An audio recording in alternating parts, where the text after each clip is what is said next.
সাভারের আশুলিয়ায় সেপটি ট্যাঙ্ক বিস্ফোরণে একজন নিহত হয়েছে।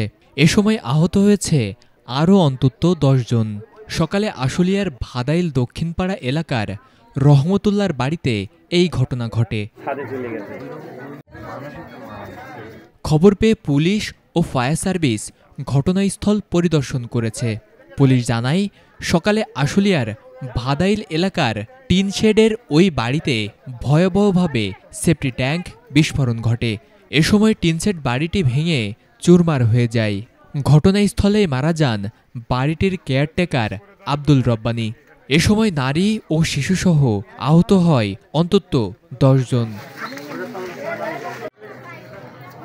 আহতদের দ্রুত উদ্ধার করে চিকিৎসার জন্য সাভারের এনাম মেডিকেল সহ বিভিন্ন হাসপাতালে ভর্তি করা হয়েছে।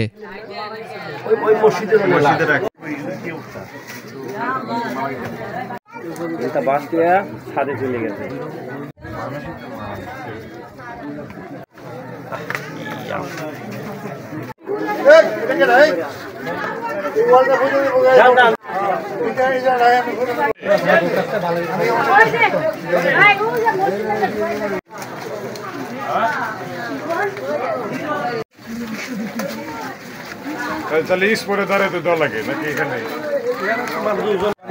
জনগণ আছে?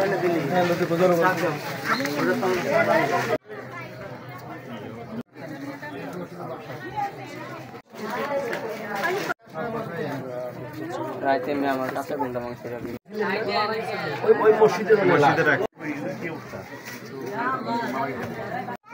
এটা বাস দিয়ে ছাদে চলে গেছে।